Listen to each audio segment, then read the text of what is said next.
Bismillahirrahmanirrahim. Assalamualaikum warahmatullahi wabarakatuh, rekan-rekan sekalian. Karena hari Minggu, saya mencoba untuk melakukan update terhadap materi evaluasi dan penetapan kemampuan kalibrasi dan pengukuran laboratorium kalibrasi berdasarkan persyaratan SNI ISO IC 17025. Jadi kemarin video ini saya tarik terlebih dahulu dan saya terlebih dahulu mengupload video terkait dengan penerapan 17025 dengan sudut pandang penerapan sistem manajemen mutu 9001. Dan ketika kita berbicara tentang evaluasi dan penetapan kemampuan kalibrasi dan pengukuran laboratorium kalibrasi berdasarkan persyaratan SNI ISO IC 025 ini dapat disebut sebagai langkah pertama dari penerapan 17025 dengan pendekatan proses, yaitu perencanaan mutu laboratorium kalibrasi. Jadi memang saya masih batasi dulu spesifik pada penerapan plan 17025 untuk lab kalibrasi. Namun demikian, di dalam beberapa penjelasan, maka penerapan tahapan plan pada laboratorium kalibrasi ini juga dapat dianalogikan dengan teman-teman yang menerapkan 17025 untuk laboratorium pengujian. Demikian juga video saya yang kemarin terkait dengan penerapan 17025 untuk lab kalibrasi dengan pendekatan sistem manajemen mutu juga sebenarnya dapat dianalogikan dengan sederhana bagi teman-teman yang menerapkan 17025 untuk laboratorium pengujian. Oke, kita mulai tentang definisi dari kemampuan kalibrasi dan pengukuran. Jadi bagi sebuah laboratorium kalibrasi biasanya penyusunan CMC atau penyusunan kemampuan kalibrasi dan pengukuran ini dilakukan pada saat akan mengajukan permohonan akreditasi. Tapi dari sudut pandang sebuah organisasi yang akan melakukan pelayanan, sesungguhnya lah kemampuan kalibrasi dan pengukuran ini adalah pernyataan mutu layanan yang dapat digunakan oleh laboratorium kalibrasi untuk menjual jasanya, untuk menjual jasa kalibrasinya, untuk memberikan informasi kepada pelanggan potensial bahwa lab saya ini mampu melakukan apa, hasil pekerjaan yang akan saya berikan kepada pelanggan itu saya janjikan akan memiliki kualitas apa gitu. Jadi sudah merupakan praktek yang umum bahwa ketika kita akan membuka sebuah usaha, tentunya yang kita pikirkan adalah kita mau membuat apa dulu. Baru setelah itu kita berpikir lain-lain, modalnya seperti apa, warungnya seperti apa. Tapi yang pertama adalah kita menjual apa dulu. Oleh karena itu di dalam penerapan 17025 saya mencoba mengambil pendekatan ini. Yang pertama, di dalam tahapan plan atau di dalam tahapan perencanaan mutu sebuah laboratorium kalibrasi, yang pertama kita adalah menetapkan ruang lingkup pelayanan terlebih dahulu. Penetapan ruang lingkup pelayanan ini biasanya dilakukan sambil melamun, sambil berdiskusi dengan teman, saya mau jualan apa, kita melihat calon pelanggannya yang mana, alat yang dikalibrasi seperti apa, atau kalau untuk lab uji sampel yang akan kita layani apa. Jadi perencanaan mutu untuk laboratorium kalibrasi tanpa melihat terlebih dahulu urutan yang ada di dalam klausul 025, tapi kita mencoba melihat logical sequence dari pengembangan sebuah laboratorium kalibrasi. Nanti kita akan bisa melihat sebenarnya logical sequence itu di dalam 17025 diatur di dalam kelompok persyaratan yang mana. Kita kembali ke definisi CMC atau kemampuan kalibrasi dan pengukuran.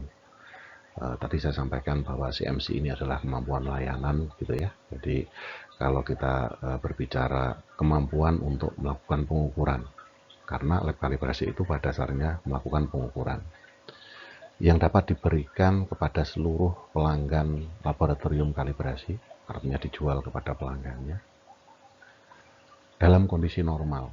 Artinya ini bukan pesanan khusus, bukan sesuatu yang secara khusus dilakukan untuk permintaan tertentu. Tapi kalau kita melihat ke restoran, ini menunya lah, bahwa dalam kondisi normal sesuai dengan prosedur yang ditetapkan laboratorium kalibrasi, Kemudian ketika kita berbicara tentang kondisi normal, teman-teman lab kalibrasi pasti sudah mengenal ketidakpastian. Jadi apa yang dilakukan, apa yang dinyatakan di dalam ruang lingkup layanan itu adalah sama dengan perhitungan ketidakpastian yang nanti akan kita lihat di tahapan berikutnya. Bagaimana kita menetapkan budget ketidakpastian. Kemudian karena namanya jualan gitu, jadi karena jualan ya pasti harus bisa dijual secara reguler. Karena ketika sebuah warung itu punya menu, ya setiap orang akan membeli. Kalau tidak ada di menunya pasti kecewa. Oleh karena itu ada menunya tapi ternyata tidak bisa dilayani, pasti kecewa. Jadi CMC ini juga memuat layanan yang bisa diberikan kepada pelanggan yang datang. Kemudian memuat nilai ketidakpastian pengukuran yang mencakup sumber ketidakpastian yang berasal dari peralatan terbaik yang ada atau best existing devices. Jadi kalau kita berbicara warung kan enak tidak enak, tapi kalau kita berbicara alat ukur, katakanlah anak timbangan, ada anak timbangan kelas E1, E2, F1 dan seterusnya. Nah, ketika kita berbicara mana yang kita tampilkan di menu, tentunya adalah yang paling bagus, yang bisa kita layani. Jadi ketika kita berbicara best existing device untuk anak timbangan, kalau standar kita ada di kelas E1, maka pelayanan terbaik bisa kita lakukan adalah untuk pelanggan yang memiliki anak timbangan kelas E2. Kalau kita punya gauge block grade 00 atau grade K, maka pelanggan terbaik yang dapat kita layani adalah pelanggan yang memiliki gauge block grade 0 dan seterusnya. Jadi kemampuan kalibrasi dan pengukuran ini memuat standar dan atau peralatan terbaik milik pelanggan yang diharapkan dapat dikalibrasi oleh laboratorium pada saat pelayanan kalibrasi. Jadi ini juga sesuatu hal yang tadi saya sampaikan sangat-sangat penting ya, karena ini adalah pernyataan layanan dan cara menyusunnya pasti pada saat perencanaan. Kemudian nilai ketidakpastian yang dinyatakan tidak mencakup kontribusi ketidakpastian dari standar dan peralatan yang dikalibrasi yang teridentifikasi pada saat pelaksanaan kalibrasi, dan tidak mencakup kontribusi ketidakpastian dari standar peralatan yang dikalibrasi setelah pelaksanaan kalibrasi. Jadi ketidakpastian hasil kalibrasi itu diperoleh pada saat kita mengkalibrasi. Nah, ketika kita menetapkan menu, kita kan belum tahu kondisi alat yang nantinya akan dikalibrasi itu seperti apa. Oleh karena itu pada umumnya yang ada di dalam ketidakpastian di dalam CMC adalah baru mencakup taksiran kontribusi dari peralatan terbaik yang akan dikalibrasi. Ketika alat yang terbaik itu masuk dan dalam kondisi ideal, maka ya ketidakpastiannya hasil kalibrasi kita akan sama dengan yang ada di CMC kita. Tetapi kalau alat yang terbaik itu masuk tetapi sudah mengalami deteriorasi atau repeatnya sudah membesar, ya nanti ketidakpastiannya akan lebih besar dari CMC kita. Tapi yang jelas ketika kita berbicara ketidakpastian dalam CMC, maka kita tidak mungkin melaporkan yang lebih kecil. Karena yang ada di dalam CMC itu sudah untuk hasil yang bisa kita berikan kalau alat yang terbaik milik pelanggan yang kita layani. Oke. Nah, ruang lingkup ini tentunya diinformasikan kepada pelanggan, namanya ruang lingkup lab kalibrasi. Ketika sebuah laboratorium menerapkan 17025 dan memahami bahwa ketika kita harus menjual itu punya menu yang bagus, maka kemampuan kalibrasi dan pengukurannya harus bagus, harus capable, sehingga apa yang dinyatakan di dalam menu itu dapat dihasilkan dan nantinya lab kita akan beroleh kepercayaan. Jadi apa yang saya sampaikan di sini di luar konteks akreditasi, diakreditasi maupun tidak diakreditasi, ini dapat digunakan supaya ketika kita menetapkan menu untuk kita jual atau kita tawarkan kepada pelanggan, maka menu kita itu menarik. Dan kemudian menu yang menarik itu dapat benar-benar dirasakan oleh pelanggan kita ketika datang, sehingga pelanggan kita akan percaya. Akreditasi adalah hal lain apabila kita memerlukan pengakuan formal. Nah, yang kedua, apa saja yang harus dicantumkan atau menjadi komponen di dalam kemampuan kalibrasi dan pengukuran.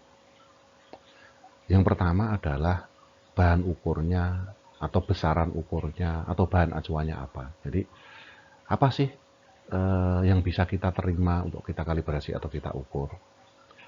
Kemudian kita juga menyatakan metode kalibrasi atau metode pengukurannya apa. Karena metode ini akan memiliki efek kepada hasil. metode akan memiliki efek kepada ketelitian. Jadi ketika metode itu dinyatakan di dalam menu, ini juga akan menjadi informasi yang sangat penting bagi pelanggan.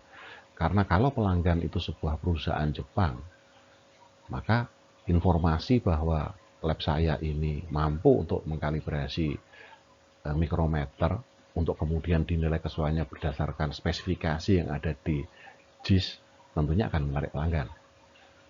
Metodenya seperti apa? Yang dimaksud dengan metode ini adalah perbandingan langsung, direct comparison, atau direct substitution, dan seterusnya. Nah, ketika kita berbicara prosedur kalibrasi ini bisa berupa dokumen standar. Kalau kita berbicara dokumen standar atau panduan Euramet Guide nomor sekian tentang kalibrasi apa. Atau di Indonesia teman-teman di SNSU BSN juga sudah mulai membuat panduan kalibrasi SNSU nomor sekian. Itu adalah pernyataan prosedur kalibrasi atau prosedur pengukuran. Nah, ketika kita berbicara standar ada OML R114. Dia adalah rekomendasi dari organisasi internasional yang ketika dia memuat metode sebenarnya bisa disebut sebagai metode baku. Nah, di dalam OIML itu terdapat spesifikasi, terdapat metode kalibrasi, metodenya pembandingan langsung, closed cycle, dan seterusnya. Terdapat juga cara pengolahan data, terdapat juga analisis ketidakpastian. Jadi kita bisa ngeklaim OIML dokumen, katakanlah untuk anak timbangan R111, itu adalah metode kalibrasi, spesifikasi, dan sekaligus juga prosedur kalibrasi. Nah, ketika kita mengukur temperatur bahan apa, maka kita juga perlu mencantumkan, karena pelanggan ini kan paling mudah mengetahui, oh alat saya mikrometer, berarti saya akan mencari warung, kita akan mencari lab kalibrasi yang punya kemampuan mikrometer. Nah, kadang-kadang memang di jenis instrumen atau bahan ukur ini ada kata-kata atau ada istilah pasar dan ada istilah teknis. Nah, ketika menyatakan jenis instrumen atau alat ukur atau bahan ukur yang dikalibrasi, maka lab kalibrasi bisa mencari mengkombinasikan antara istilah teknis dengan istilah pasar. Ini adalah strategi menarik pelanggan. Yang tidak boleh adalah kita menggunakan istilah pasar yang tidak sesuai dengan istilah teknis yang kemudian kita turunkan menjadi prosedur. Ini berbahaya. Kemudian setiap alat ukur, setiap standar pasti punya rentang ukur. Oleh karena itu ketika membuat menu, ketika kita membuat kemampuan kalibrasi dan pengukuran atau ruang lingkup layanan, kita perlu menyatakan kita bisa mengkalibrasi atau mengukur mulai 0 sampai 100 atau mulai 50 sampai 75 atau mulai 0 sampai 200. Itu perlu kita sampaikan secara detail. Sekali lagi ini adalah informasi untuk menarik pelanggan. Nah, kemudian untuk besaran tertentu kadang-kadang ketika kita berbicara ketidakpastian akan sangat dipengaruhi oleh kondisi lingkungan. Jadi sebagai contoh, kalibrasi volumetric glassware pada temperatur berapa? Temperatur 20 atau temperatur aturan 27. Kalibrasi sound level meter sekian desibel, ketidakpastian sekian. Ini pada frekuensi berapa? Kalibrasi alat ukur listrik AC, ketidakpastian itu pada frekuensi berapa? Nah, kondisi-kondisi yang berpengaruh pada ketidakpastian di dalam CMC ini perlu dinyatakan sebagai faktor berpengaruh dan harus juga dinyatakan di dalam ruang lingkup laboratorium kalibrasi. Nah, satu hal lagi, ketika kita berbicara standar ukur, alat ukur itu kan istilahnya, saya pengen yang teliti deh, saya tidak mau yang kasar. Nah, pernyataan atau deskripsi ketelitian itu kemudian secara internasional disepakati bahwa di dalam ruang lingkup itu perlu ada ketidakpastian pengukuran pada tingkat kepercayaan 90%. Kenapa disepakati seperti ini? Supaya ketika menu kita itu dijual ke negara manapun, dijual ke perusahaan manapun, dijual ke lab kalibrasi manapun, pernyataan itu sama. Bahwa ketika saya menyatakan 100 plus minus 2, plus minus 2-nya ini adalah pada tingkat kepercayaan 95%. Bukan pada tingkat kepercayaan 99%. Bukan pada tingkat kepercayaan 68,3%. Oleh karena itu, di dalam 17025, kemudian di dalam panduan-panduan internasional dikatakan bahwa di dalam kemampuan kalibrasi dan pengukuran atau ruang lingkup layanan kalibrasi itu dinyatakan ketidakpastian di dalam CMC dinyatakan di dalam tingkat kepercayaan 95%. Oke. Kemudian kita sudah membahas definisinya, kita sudah membahas komponennya, kemudian bagaimana prosesnya, atau bagaimana proses perencanaan mutu produk laboratorium kalibrasi. Kita mulai suatu proses pasti ada awalan, start gitu ya. Apa yang pertama kita lakukan? Di dalam proses perencanaan, melamun, berdiskusi, nanya ke kanan kiri, kita perlu mengidentifikasi pelanggan potensialnya mana, kemudian kebutuhan pelanggannya yang mana. Secara umum, kalau kita berbicara tentang membuka usaha, membuka layanan jasa, targetnya adalah keuntungan finansial. Bahkan ketika laboratorium kalibrasi itu pun kemudian berada di sebuah perusahaan untuk memproduksi alat atau memproduksi produk tertentu, lab kalibrasi ini juga diharapkan bisa mendukung ke proses produksi, yang artinya bagi pemilik nantinya juga akan diperoleh keuntungan ekonomi. Bahkan ketika saya mengkalibrasi untuk keperluan peralatan rumah sakit, kalau saya lab kalibrasi untuk keperluan rumah sakit, memang benar bahwa kalibrasi kita itu kita gunakan untuk memastikan kesehatan masyarakat. Tapi kalau saya membuka lab kalibrasi untuk alkes, pasti saya sebagai pemilik lab kalibrasi menghendaki juga bahwa revenue-nya ada untuk membayar teknisi dan seterusnya. Nah, tentunya kita akan mengejar pelanggan yang potensial untuk kita layani. Dan supaya nantinya bisa dilayani dengan baik atau pelayanan kita ini bisa laku, tentunya kita harus mengetahui jenis alat ukur apa yang kebanyakan dimiliki oleh calon pelanggan kita. Ini berbeda ya, berbeda ketika pemerintah misalkan membuat lab kalibrasi. Kalau pemerintah membuat lab kalibrasi, seharusnya investasi pemerintah itu adalah dilakukan di lab kalibrasi yang tidak memungkinkan untuk diinvestasi oleh swasta. Karena potensi pemerintah itu membackup. Katakanlah lab kalibrasi pemerintah atau Direktorat SNSU di BSN itu membuat lab kalibrasi, maka bisa jadi itu cost center. Tapi ketika kemudian biaya oleh negara itu dimanfaatkan, lab kalibrasi dimanfaatkan oleh pelaku usaha, maka bagi negara modal yang diberikan pada SNSU ini diharapkan akan memberikan keuntungan bagi pendapatan negara secara keseluruhan, dari pajak karena ekspornya meningkat, dari pajak karena pasarnya membesar. Jadi dari sisi proses owner sebenarnya tetap ada interest untuk mendapatkan keuntungan ekonomi. Nah, apa yang harus diidentifikasi pada tahapan plan pertama? Kita mencari siapa yang akan dilayani, jenis alat apa saja yang dimiliki oleh pelanggan potensial. Kemudian langkah kedua, setelah kita mengetahui jenis alat apa saja yang dimiliki oleh pelanggan potensial, maka kita perlu mengidentifikasi karakteristik peralatan terbaik pelanggan potensial. Kenapa? Karena nanti di tahap realisasi proses, kita akan memerlukan modal. Kalau kita merealisasikan proses yang ternyata proses itu tidak diperlukan untuk melayani keinginan atau kebutuhan kalibrasi klien potensial, ya buat apa kita buat itu. Oleh karena itu, identifikasi karakteristik pelanggan terbaik, pelanggan potensial ini data yang kita peroleh, rentang ukurnya berapa, maksimum permissible errornya berapa, toleransinya berapa, spesifikasinya seperti apa.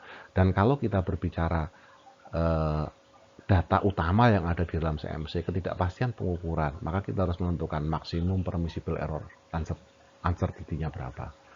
Nah, ini bisa dilakukan oleh siapapun, baik lab kalibrasi untuk pihak ketiga. Kalau lab kalibrasi pihak ketiga, kita bisa mencari informasi dengan kuesioner elektronik dan seterusnya di industri-industri di sekitar kita, atau kita bisa mencari data dari internet Indonesia itu kekurangan layanan kalibrasi apa. Ketika kita lab kalibrasi internal, kita bisa melihat peralatan yang ada di proses produksi.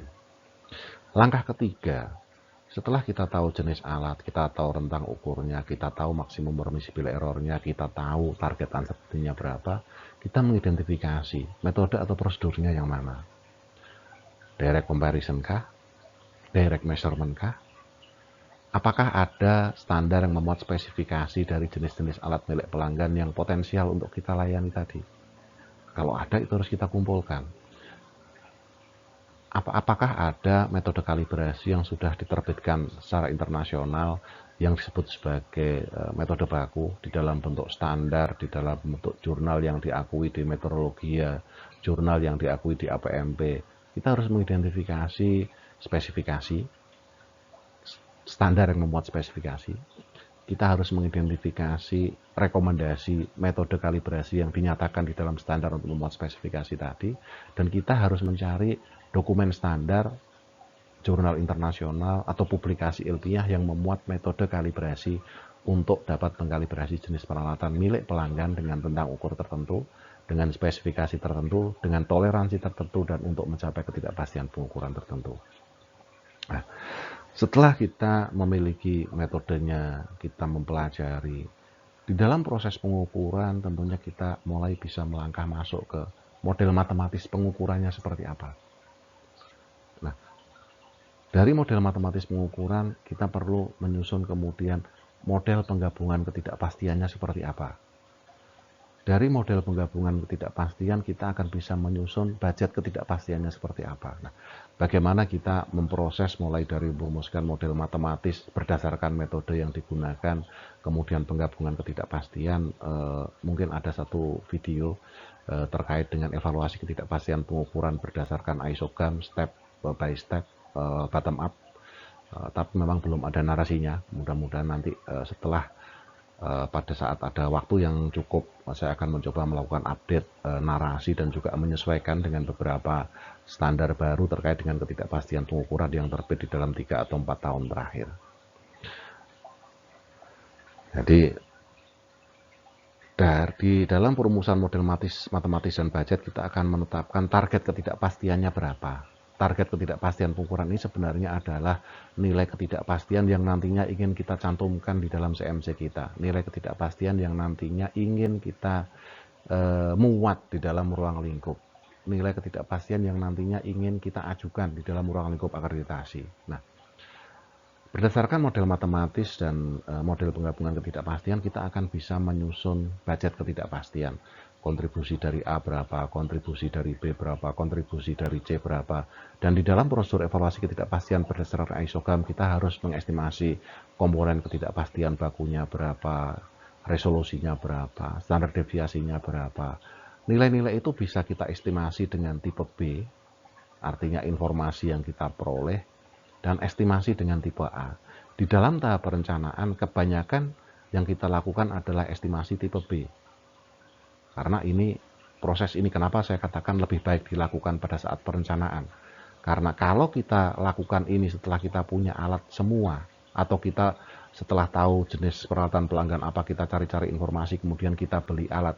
Bagaimana kalau setelah beli ternyata ketidakpastiannya ketika kita hitung di dalam budget tidak bisa mencapai target ketidakpastian atau ketidakpastian dari jenis alat yang paling banyak dimiliki oleh pelanggan kita. Ya.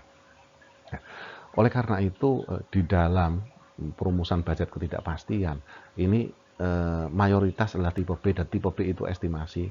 Kita bisa mencari data sheet alat yang rencananya akan kita beli, kita bisa mencari data sheet dari standar yang rencananya akan kita beli, kita membaca literatur bahwa kontribusi lingkungan terhadap proses pengukuran kita itu seperti apa. Nah, budget ketidakpastian ketika itu kita lakukan pada masa perencanaan, kemudian kita bisa melakukan adjustment nilai-nilai ketidakpastian tipe B, maka kita akan bisa mengestimasi kontribusi yang paling efisien untuk bisa mencapai target ketidakpastian.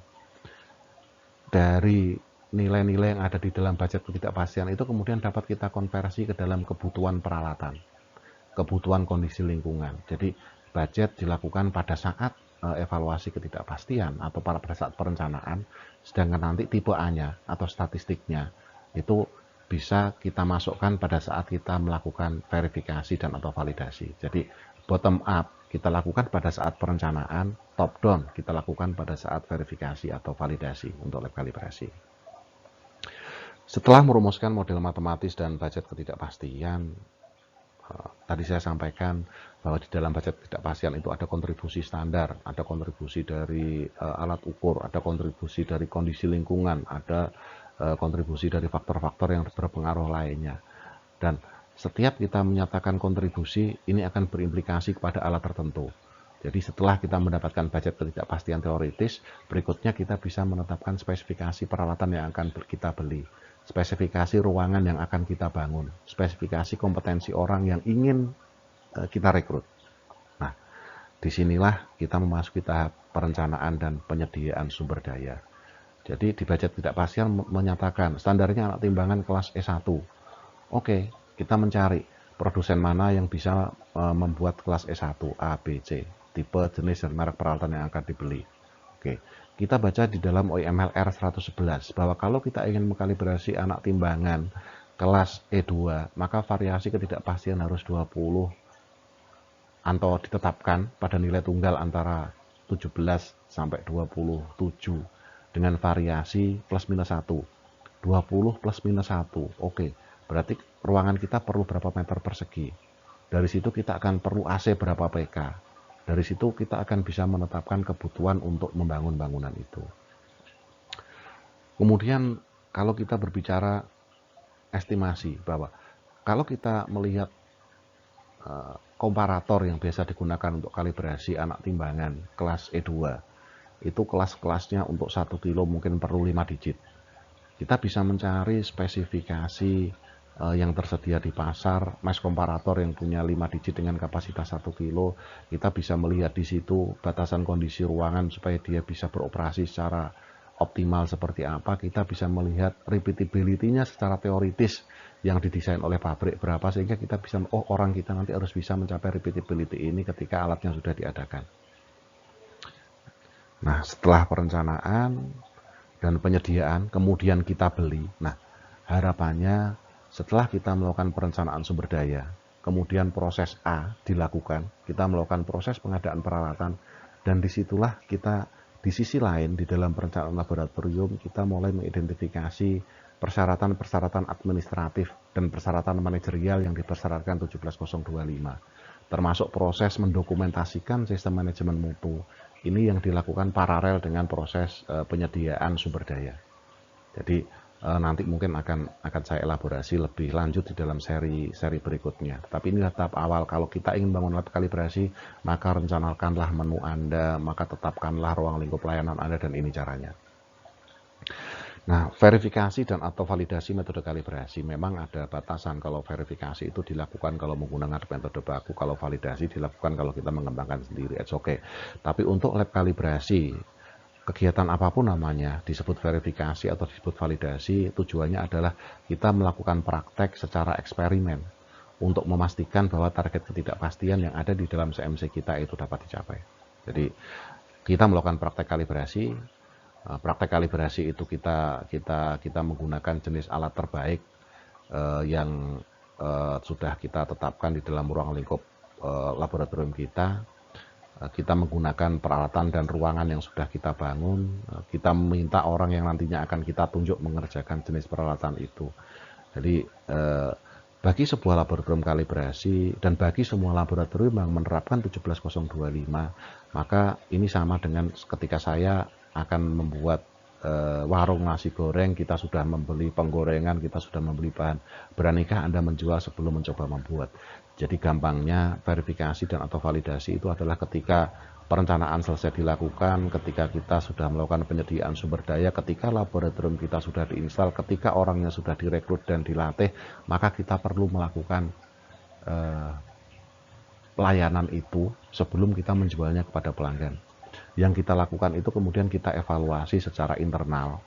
Nah, ini juga bisa digunakan atau ketika kita melakukan evaluasi atau kita melakukan verifikasi dan atau validasi, itu bisa menggunakan satu video yang saya upload sebelumnya, evaluasi ketidakpastian dengan metode top down. Jadi validasi hasil dari percobaan kalibrasi ini kemudian kita evaluasi dengan metode top down untuk memastikan bahwa hasil dari metode top down ini akan sesuai dengan metode bottom up yang kita lakukan pada saat perencanaan. Ketika dari top down dan bottom up itu sesuai, artinya saya yakin bahwa ketika saya jualan kalibrasi ini, kapanpun hasilnya, apa yang saya tampilkan di dalam menu akan dapat tercapai.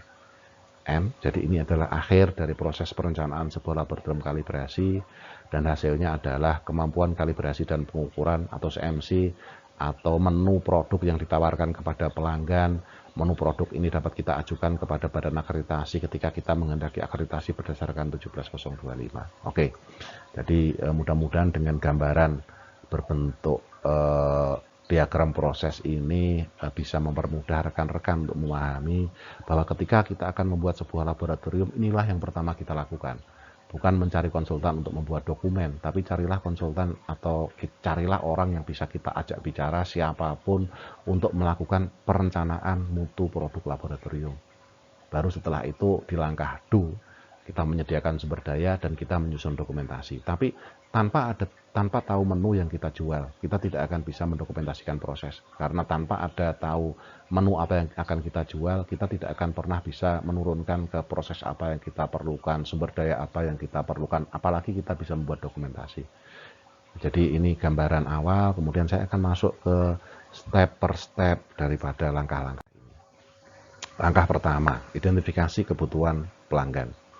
Oke, siapa pelanggan dan peralatan apa yang akan dilayani oleh lab kalibrasi. Ini contoh-contoh singkat.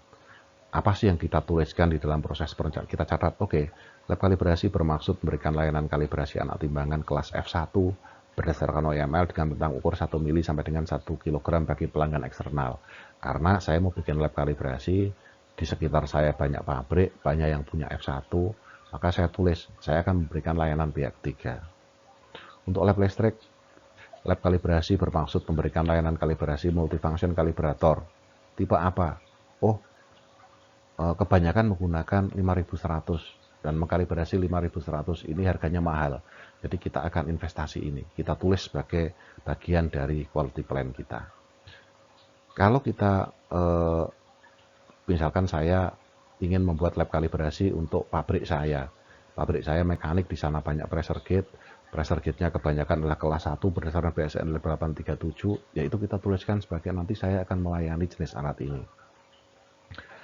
Kalau saya merupakan lab kalibrasi in-house, yang diharapkan juga bisa melayani eksternal, karena pelayanan ini akan berbeda. Kalau saya mendesain dari awal pihak ketiga, maka di bagian persyaratan umum atau persyaratan struktur 17025, saya harus memenuhi persyaratan badan hukum dan badan usaha sesuai ketentuan peraturan undang-undangan. Meskipun sekarang lebih mudah karena jasa kalibrasi itu masuk di dalam KPLI resiko rendah, cukup kita mendaftar NIP di OSS, kemudian kita mendaftar untuk NIP jasa laboratorium, maka kewajiban kita terpenuhi. Tetapi kalau saya sebuah pabrik alat ukur dengan NIB jasa produksi alat ukur, kemudian saya membuat lab kalibrasi untuk keperluan internal, maka saya sebagai pabrik alat ukur tidak perlu untuk mengurus NIB jasa laboratorium, karena sebenarnya kegiatan laboratorium ini tidak memberikan efek apapun, kita tidak menerima uang dari luar sehingga kita tidak punya kewajiban untuk membayar pajak ke negara. Jadi kalau pihak ketiga dan kalau kita bermaksud lab pihak pertama kita ini melayani pihak ketiga, maka organisasi induknya juga harus mengajukan NIB untuk jasa laboratorium. Contoh berikutnya, lab kalibrasi bermaksud memberikan layanan kalibrasi timbangan industri dengan kapasitas 1 ton dengan resolusi 1 kg. Jadi ini adalah contoh-contoh rekaman yang harus kita buat pada saat kita mengidentifikasi siapa pelanggannya dan peralatan apa yang dapat dilayani. Keharusan dari sisi teknis, kalau kita tidak mencatat ini ya gimana tahu target ketidakpastiannya berapa, kemudian metodenya apa. Jadi ini adalah pencaratan-pencaratan yang biasa kita lakukan, baik laboratorium teman-teman semua akan diakreditasi atau tidak, tapi inilah good practice yang bisa kita lakukan supaya layanan kita bisa bagus. Nah, setelah kita mengidentifikasi pelanggan, kita masuk ke bagaimana karakteristik dari peralatan terbaik yang dimiliki oleh pelanggan potensial lab kalibrasi. Kita teruskan dari contoh pertama. Anak timbangan kelas F1. Oke, kita cari dokumen OEMLR 111. Di sana dinyatakan ada maksimum permissible error. Kemudian di sana ada pernyataan bahwa ketidakpastiannya supaya bisa mengkalibrasi kelas tertentu adalah sepertiga maksimum permissible error. Oke, ini kita ringkas di dalam bentuk dari documented information yang menceritakan bagaimana kita melakukan perencanaan mutu produk laboratorium kalibrasi. Kalau kita berbicara FRUK 5100, kita mencari di internet FRUK 5100 milik pelanggan itu spesifikasinya seperti apa. Di sana ada 180 hari akurasi, ada 360 hari akurasi, atau ada pula di tipe-tipe yang baru dengan maksimum uncertainty. Ini kita catat, kemudian informasi-informasi yang kita peroleh dari web kita kumpulkan secara elektronik sehingga lebih mudah. Kemudian kalau kita berbicara Bourdon Pressure Gauge kelas 1, kita mencari publikasi BS837, kita cari ringkasannya dulu. Kelas 1 berdasarkan BS837 itu seperti apa, di sini ditemukan 1% dari span. Kita rekam sebagai bagian dari perencanaan mutu laboratorium. Kalau kita berbicara inkubator di lab mikrobiologi punya kita sendiri, kita lihat spesifikasinya, kita lihat persyaratan metode ujinya, sehingga kita bisa memastikan bahwa lab kalibrasi kita nanti itu harus menghasilkan ketidakpastian berapa. Demikian juga untuk timbangan. Berikutnya karakteristik peralatan milik pelanggan. Masih di bagian ini kita seterusnya harus merumuskan berapa target ketidakpastian. Jadi kalau kita tahu maksimum permissible error, maka maksimum permissible error ini secara sederhana dapat dihitung dari harga mutlak kesalahan ditambah dengan harga mutlak ketidakpastian. Tapi kita perlu melihat kalau kita mengkalibrasi anak timbangan, kita harus buka OMLR 111. OMLR 111 ini adalah free akses dokumen dari websitenya OML. Kita bisa melihat tabel di sana maksimum permissible errornya berapa. Kemudian kita bisa menghitung maksimum permissible uncertainty atau proporsi tertentu sepertiga dari maksimum permissible error ini sebagai target uncertainty untuk layanan kalibrasi anak timbangan kita. Kalau kita berbicara Fruk 5100, misalkan untuk resistansi 1 ohm, kita baca di spesifikasinya, toleransinya plus minus 0,02%. Kemudian bila diperlukan adjustment, kira-kira target ketidakpastian untuk resistansi 1 ohm 4 terminal yang harus kita tetapkan sebagai target ketidakpastian adalah 1/4 dari 0,02% atau 0,005% pada nilai resistance output 1 ohm. Demikian juga kita lihat ke PSN 837, kita hitung target ketidakpastiannya berapa dari informasi tentang akurasi, informasi tentang spesifikasi yang kita peroleh dari dokumen. Yang ini kemudian kita cari untuk tekanan, itu kita perlu uncertainty seperberapa dari maksimum permissible akurasi. Kemudian kita catat sebagai bagian dari perencanaan laboratorium kita. Oke. Kemudian contoh berikutnya untuk inkubator. Kalau ternyata untuk biakan mikroba kita perlu plus minus setengah derajat, oh berarti saya harus mampu mengkalibrasi pada satu titik 35 derajat dengan ketidakpastian sepertiga kali 0,5 derajat, 0,17 pada area kerja inkubator. Kemudian untuk timbangan yang 1 kilo 10 timbangan 1 ton, kita mencari spesifikasi angkutan itu nanti kalau selisihnya sekian kita akan rugi berapa dan seterusnya. Kita bisa melihat spesifikasi timbangan yang sudah ada 1 ton tersebut, kita bisa menetapkan target ketidakpastiannya. Jadi langkah tadi sudah masuk ke dalam bagaimana kita menetapkan target ketidakpastian, dan target ketidakpastian dari yang kita evaluasi dari jenis alat ukur milik pelanggan, spesifikasi atau maksimum permissible error dari alat ukur milik pelanggan, kemudian kita turunkan menjadi ketidakpastian target atau target uncertainty. Ini sesungguhnya adalah target ketidakpastian adalah nilai yang nantinya ingin kita muat di dalam CMC kita, ingin kita muat di dalam ruang lingkup laboratorium kalibrasi kita. Next. Kita masuk ke identifikasi atau mencari informasi tentang metode atau prosedur yang digunakan. Jadi kalau kita berbicara metode atau prosedur apa yang akan digunakan untuk anak timbangan, Appendix C dari OML R111 merekomendasikan penggunaan metode kalibrasi pembandingan langsung dengan skema penimbangan weighing scheme substitusi ganda. Kemudian kalau kita melihat lagi ada dokumen lain yang juga dapat kita sebut sebagai metode baku untuk kalibrasi anak timbangan, NIS dalam dokumen NIS SOP 4 Recommended Standard Operating Procedure for Weighing and with Double Substitution edisi 2019. Jadi ini kita cari dokumennya, kita kumpulkan untuk nanti kita gunakan merumuskan model matematis, merumuskan budget ketidakpastian.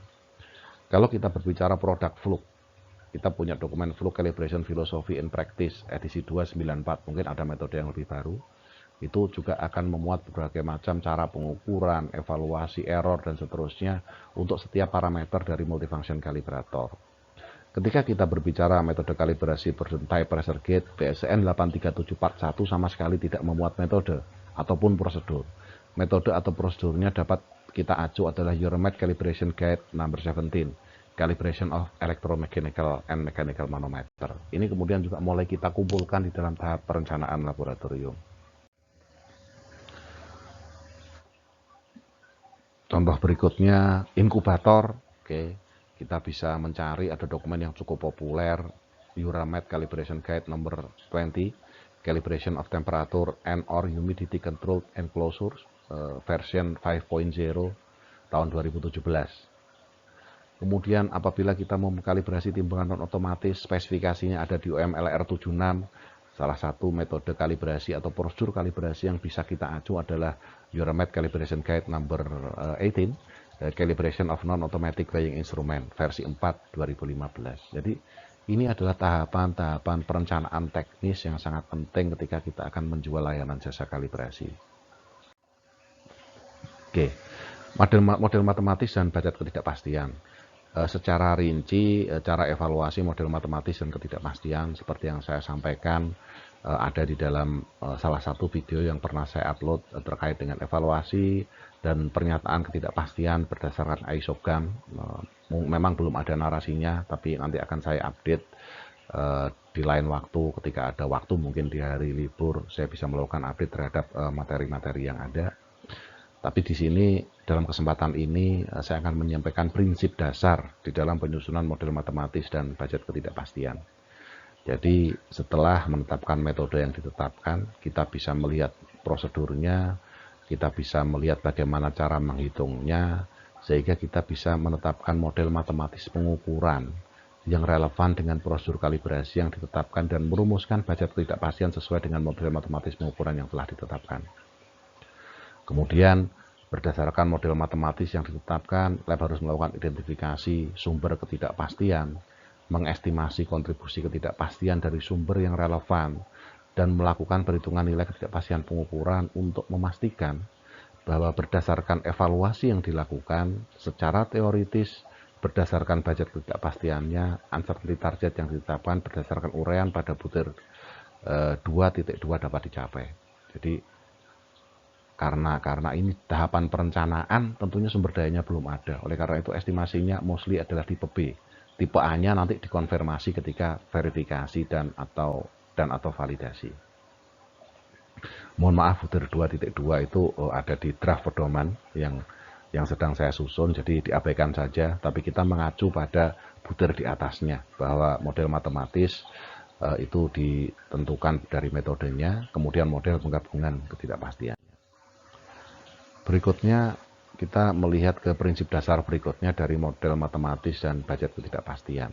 Nah, karena ini di dalam tahapan perencanaan, maka kita dapat melakukan adjustment dari nilai-nilai estimasi yang ada di dalam uncertainty budget dengan mengacu pada spesifikasi peralatan, spesifikasi standar, pada metode atau pada prosedur yang menyebutkan ideal contribution dari tiap komponen ketidakpastian itu berapa. Nah, ini bisa kita adjust, kita besarkan, kita kecilkan, sehingga kita bisa mendapatkan nilai yang paling efisien, nilai yang paling visible untuk mencapai target ketidakpastian yang sudah kita tetapkan sebelumnya.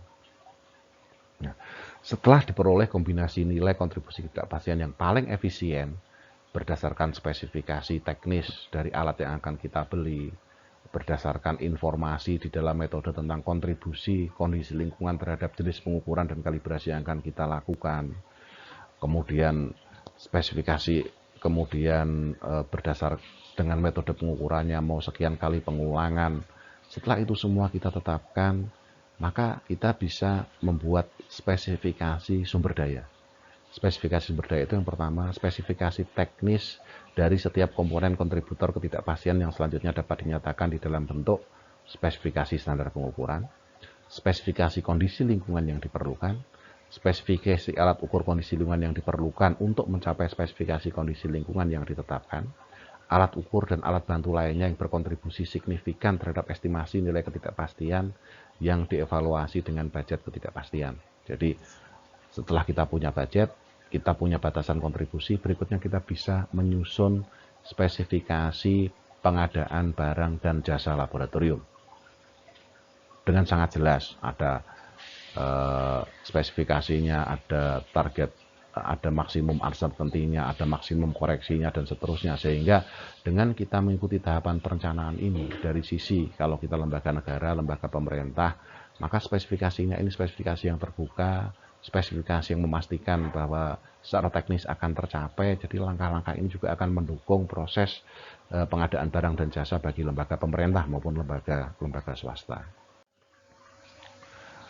Nah, secara umum sebenarnya sumber ketidakpastian di dalam budget ketidakpastian itu dapat ditetapkan dalam 3 kelompok besar. Dulu kita pernah misinterpretasi dengan penjelasan dari expert-expert dari luar. Budget ketidakpastian itu isinya adalah standar, repeatability, dan resolusi. Oke, standar, repeatability dari alat yang dikalibrasi, resolusi dari alat yang dikalibrasi. Tapi kita ingat bahwa kita dan dulu sayangnya itu kita interpretasikan dengan standar ini hanya sertifikat standar. Padahal kita ingat bahwa standar ketika kita kalibrasikan ke lab eksternal, maka sertifikatnya adalah memuat hasil pada saat dilakukan lab lain. Ketika masuk ke laboratorium kita, maka seharusnya kontribusinya menjadi standar in use. Sehingga di situ bisa mencakup kontribusi ketidakpastian dari sertifikat kalibrasi standar, bisa stabilitas dan atau drift standar dalam jangka panjang, yang mencakup estimasi potensi kesalahan yang dapat terjadi sejak standar dikalibrasi, digunakan dan dikalibrasi kembali sesuai dengan interval yang ditetapkan oleh lab, bisa dipengaruhi kondisi lingkungan, bisa ada sumber-sumber yang lain yang berpengaruh terhadap nilai standar. Jadi akan ada beberapa komponen yang berasal dari standar. Bahkan kalau kita menggunakan komparator, akan ada komponen juga yang datang dari komparator. Jadi standar itu adalah realisasi standar di lab yang kita buat. Nah, kemudian yang kedua, di dalam suatu proses kalibrasi, itu kita akan ada proses pembandingan, ada proses pengukuran langsung, ada proses substitusi. Yang ini biasanya juga bisa berkontribusi kesalahan. Oleh karena itu, kontribusi kedua adalah ketidakpastian yang bersumber dari proses kalibrasi yang dilaksanakan oleh laboratorium sesuai dengan metode kalibrasi yang ditetapkan. Contohnya, variabilitas proses pengukuran. Nah, nilai-nilai ini akan diperoleh pada saat kita melakukan eksperimen pengukuran di dalam rangka proses validasi dan atau verifikasi, baik untuk lab uji maupun untuk lab kalibrasi. Baru kemudian yang ketiga, ketidakpastian yang bersumber dari UUT, standar alat ukur atau objek yang diukur pada saat pelaksanaan di lab kita. Nah, di bagian yang ketiga inilah untuk keperluan menyusun CMC, maka kita harus mendefinisikan jenis alat terbaik apa yang kita kalibrasi. Sehingga secara teoritis itu bisa kita masukkan di dalam budget, dan nanti kita juga harus melakukan praktek dengan menggunakan alat yang sejenis di dalam proses validasi dan atau verifikasi untuk mengkonfirmasi nilai ketidakpastian di dalam CMC kita. Berikutnya penyediaan sumber daya. Setelah kita punya alat di budget, kita menetapkan spesifikasi sumber daya.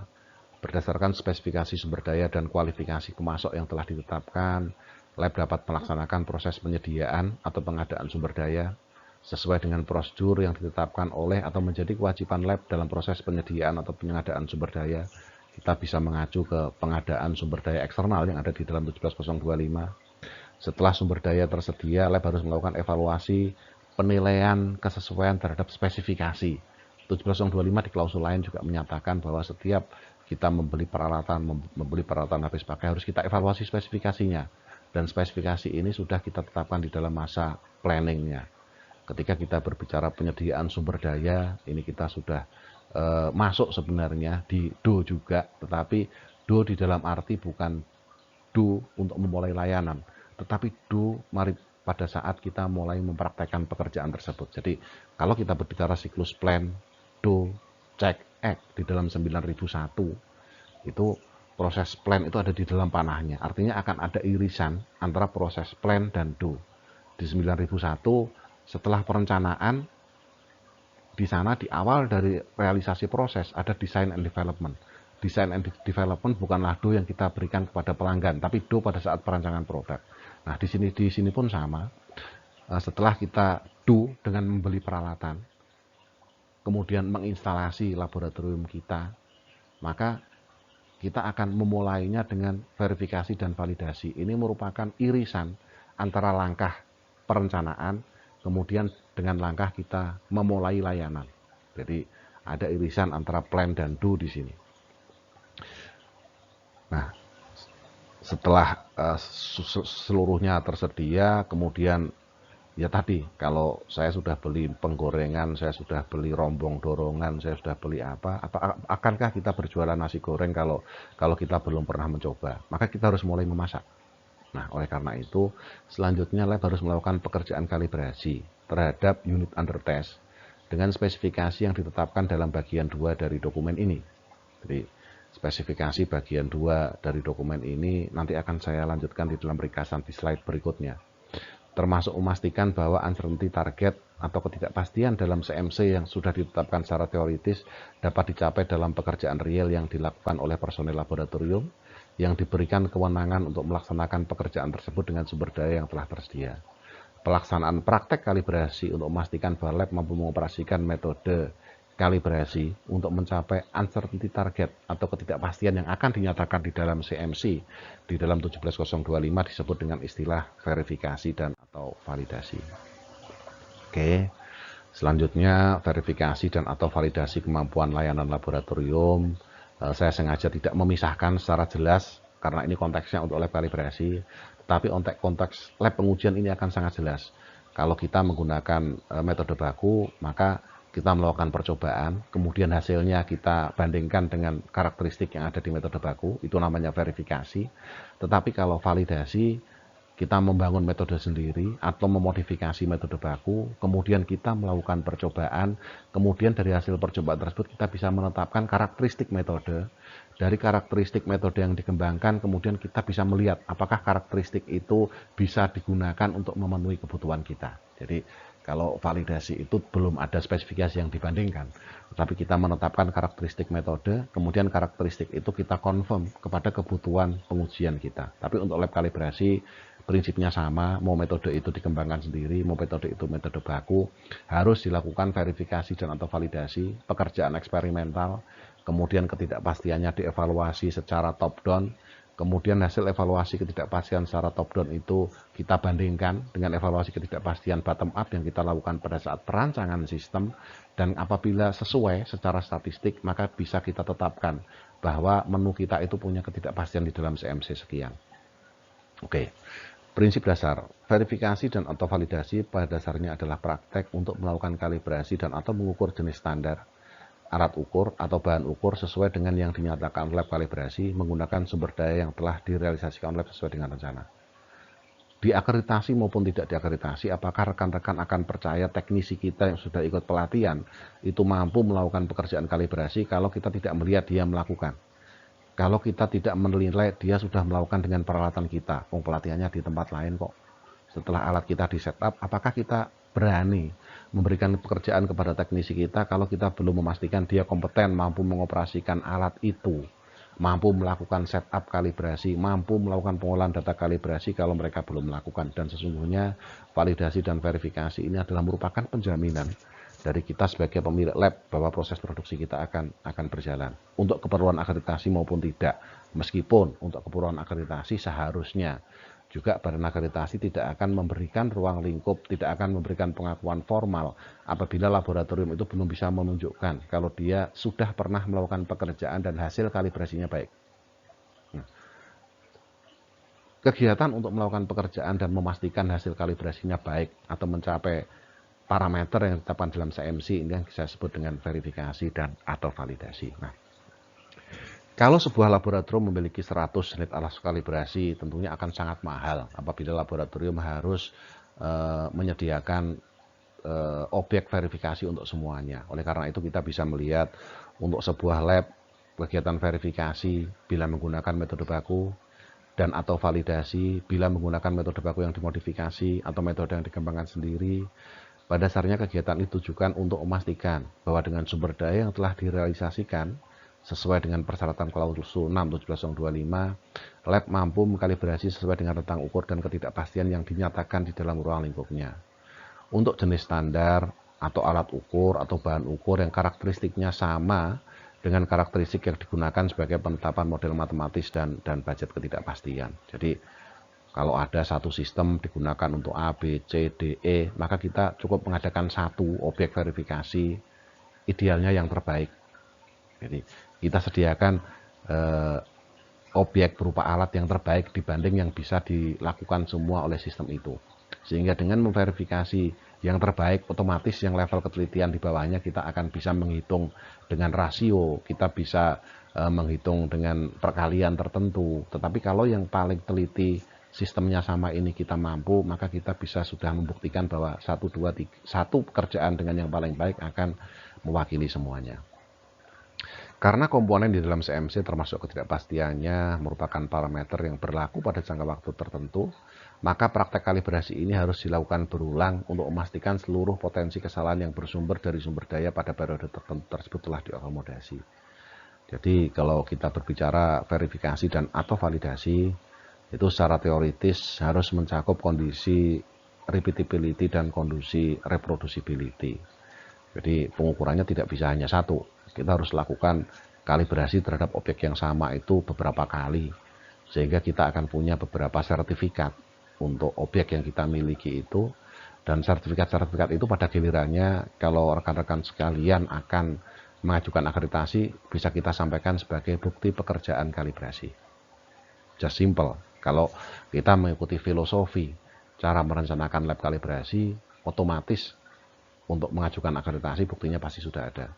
Kalau sekarang masih terjadi kesulitan ketika mengajukan akreditasi ternyata ditolak, data ini belum ada, artinya kita belum mengembangkan sebuah laboratorium kalibrasi dengan cara yang sesuai dengan filosofi bagaimana kita akan membuka warung. Kalau warungnya jual makanan, ya kita mencoba membuat makanan. Kalau warungnya menjual jasa kalibrasi, ya kita harus mencoba melakukan apa yang ditawarkan di dalam menu. Ini adalah logical things dari penerapan sebuah standar. Kemudian good practices. Jadi kalau tadi pilih jenis standar, alat ukur dan atau bahan ukur dengan karakteristik terbaik sesuai yang dimiliki oleh pelanggan potensial untuk setiap jenis standar ukur, alat ukur dan atau bahan ukur yang ada di dalam ruang lingkupnya. Bila satu sistem dapat digunakan untuk mengkalibrasi lebih dari satu jenis standar, alat ukur atau bahan ukur milik pelanggan potensial, pilih objek yang memiliki karakteristik yang terbaik. Tadi saya jelaskan. Sedemikian hingga hasil verifikasi dan atau validasi menggunakan satu objek tersebut dapat mewakili atau dapat digunakan untuk mengestimasi CMC dari seluruh jenis standar, alat ukur atau bahan ukur yang dapat dikalibrasi dengan sistem kalibrasi dan atau pengukuran yang sama. Ini efisiensi. Gunakan objek yang memiliki karakteristik yang telah ditetapkan oleh biaya eksternal dengan kemampuan kalibrasi dan pengukuran yang setara dan atau lebih baik dengan bukti berupa sertifikat kalibrasi dan atau pengukuran. Kita ketahui bahwa jasa penyedia uji profisiensi untuk lab kalibrasi itu tidak banyak. Jadi kita bisa mengambil alternatif lain dengan cara uji banding pengukuran. Kadang-kadang untuk mengatur uji banding pengukuran antara dua lab juga tidak butuh waktu, juga perlu waktu juga. Oleh karena itu cara yang bijaksana sebenarnya kita menggunakan objek verifikasi dan atau validasi, di mana objek verifikasi dan atau validasinya itu kalau berupa alat ukur kita kalibrasikan dulu. Bisa kita kalibrasikan ke Deputi SNS UPSN sebagai lembaga meteorologi nasional, bisa kita kalibrasikan ke lab lain. Kita kalibrasikan ke lab lain yang CMC-nya lebih bagus dari kita. Nah, ketika objek itu kita gunakan sebagai objek untuk verifikasi dan atau validasi, meskipun kita belum sepenuhnya memenuhi persyaratan uji banding antar laboratorium, tetapi pada dasarnya kita sudah memiliki pembandingan eksternal. Atau di dalam proses validasi dan atau verifikasi kita sudah bisa mengevaluasi bias atau trueness dari sistem kalibrasi kita. Good practice berikutnya. A. Penetapan objek. Jadi untuk yang penetapan objek, pilih jenis standar dan seterusnya tadi ada penetapan objek. Kemudian berikutnya kita akan berjalan di penetapan skema. Jadi lab itu bisa berbeda-beda kondisinya. Ada yang untuk satu jenis alat ukur hanya satu orang teknisi yang disuruh mengkalibrasi. Ada yang karena klien untuk jenis alat ukur itu banyak, kita punya banyak sistem untuk mengkalibrasi. Tapi ada juga yang karena kliennya cukup dilayani satu orang, kita hanya punya satu sistem dan satu orang untuk melakukan kalibrasi atau melakukan layanan kalibrasi. Nah, oleh karena itu, good practice yang bisa digunakan sebagai batasan dalam penetapan skema verifikasi dan atau validasi adalah satu, CMC adalah pernyataan yang berlaku pada periode tertentu dan dapat diberikan kepada pelanggan laboratorium. Oleh karena itu, proses verifikasi dan atau validasi harus mencerminkan kondisi sehari-hari laboratorium. Bila di dalam memberikan layanan, laboratorium memiliki lebih dari satu personel yang akan diberikan tugas untuk melaksanakan kalibrasi jenis alat tertentu, maka proses validasi dan atau verifikasi harus melibatkan seluruh personel yang ditugaskan. Bila di dalam memberikan layanan, laboratorium memiliki lebih dari satu standar dan atau lebih dari satu peralatan pendukung pelaksanaan kalibrasi yang digunakan oleh lab untuk pelaksanaan kalibrasi jenis alat tertentu, maka proses validasi dan atau verifikasi harus melibatkan seluruh standar atau peralatan pendukung yang digunakan. Supaya hasil verifikasi dan atau validasi mencerminkan variasi kondisi lingkungan laboratorium sehari-hari pada rentang waktu tertentu, maka kita bisa terapkan 1 minggu. Sedemikian hingga variasi lingkungan laboratorium dapat teridentifikasi nilainya pada hasil verifikasi dan atau validasi. Berikutnya pelaksanaan, evaluasi, dan perekaman hasil. Hasil dari setiap pelaksanaan praktek kalibrasi di dalam kegiatan verifikasi dan atau validasi hendaknya didokumentasikan di dalam satu sertifikat kalibrasi internal sesuai dengan format yang ditetapkan laboratorium. Nilai benar atau koreksi atau kesalahan yang diperoleh sekitar 7 sampai dengan 12 praktek kalibrasi sesuai dengan rancangan skema verifikasi dan atau validasi dapat dianalisis secara statistik. Ini saya sudah memberikan contoh datanya di dalam video saya yang sebelumnya, penerapan 17025 dengan pendekatan SMM. Jadi irisan antara plan dan do ada di sana. Kemudian ketidakpastian eksperimental dari hasil verifikasi dan atau validasi pada tingkat kepercayaan 95% dapat didekati dengan pendekatan perhitungan sederhana 2 kali standar deviasi. Apabila kita ingin ketepatan yang lebih baik di dalam evaluasi, kita perlu melihat ke analisis statistik lain seperti t-test atau f-test. Tapi sekali lagi ini adalah cara penetapan yang paling sederhana. Jadi bisa jadi untuk pekerjaan yang sangat teliti, kalau kita menyatakan ketidakpastian eksperimental hanya dengan 2 kali standar deviasi tanpa faktor pembobot, masih ada resiko-resiko yang namanya sharing responsibility of error gitu ya. Bila ketidakpastian eksperimental bernilai 3/2 kali target ketidakpastian yang dibuktikan pada budget ketidakpastian, dapat dinyatakan bahwa klaim ketidakpastian di dalam CMC lab valid atau terverifikasi dan dapat dinyatakan di dalam ruang lingkup layanan laboratorium. Bila ketidakpastian eksperimental bernilai lebih besar dari 3/2, gimana? Berarti lab harus melakukan identifikasi penyebab, kemudian menindaklanjuti dengan koreksinya, dengan tindakan korektifnya, kemudian setelah diperbaiki harus melakukan eksperimen ulang. Karena kalau kita ingin menjual menu A, ya nggak mungkin kita jual kalau setelah nyoba hasilnya ternyata nggak enak. Nah ini sama juga, kita di dalam secara teoritis sudah ingin mencapai target ketidakpastian A. Ternyata setelah kita praktekkan, setelah kita beli alat, loh kok nggak bisa tercapai. Maka kita harus perbaiki dulu, kemudian kita coba lagi, 7-12 kali lagi. Setelah tercapai 3/2 tadi, baru kita bisa menyatakan pas. Nah, gimana kalau ternyata tidak tercapai? Ada catatan juga. Namun demikian, bila lab memandang ketidakpastian eksperimental yang dicapai cukup memberikan ruang bagi lab untuk peroleh pelanggan yang diharapkan, lab dapat memutuskan untuk menggunakan ketidakpastian eksperimental sebagai klaim ketidakpastian di dalam CMC. Tapi kita juga harus ingat, yang bisa kita masukkan di dalam data analisis adalah budget ketidakpastian yang kita susun. Jadi kalau kondisinya sedemikian, kita memilih untuk menggunakan ketidakpastian eksperimental, maka kita harus menambahkan satu komponen kontribusi proses pengukuran di dalam budget, sehingga memang yang berdasarkan perhitungan di dalam budget yang terhitung di sana adalah ketidakpastian eksperimental ini. Rata-rata dari hasil kalibrasi yang diperoleh nilai 2 kali standar deviasi dan nilai 3 kali standar deviasi yang diperoleh dari kegiatan verifikasi dan atau validasi ini hendaknya direkam dalam kontrol chart yang selanjutnya dapat digunakan sebagai dasar pengendalian mutu atau penjaminan keabsahan hasil kalibrasi di laboratorium. Kemudian pengukuran dan atau kalibrasi terhadap objek verifikasi dan atau validasi dilakukan secara periodik sesuai dengan periode pengecekan antara sebagai data penjaminan keabsahan hasil kalibrasi. Kita ngikutin langkah cek dan langkah act yang ada di video sebelumnya terkait dengan penerapan 17025 dari sudut pandang penerapan sistem manajemen mutu ISO 9001. Demikian rekan-rekan sekalian, memanfaatkan hari libur sebenarnya di hari Sabtu Minggu sambil refreshing, melarikan diri dari tugas-tugas administratif yang lebih banyak di kantor.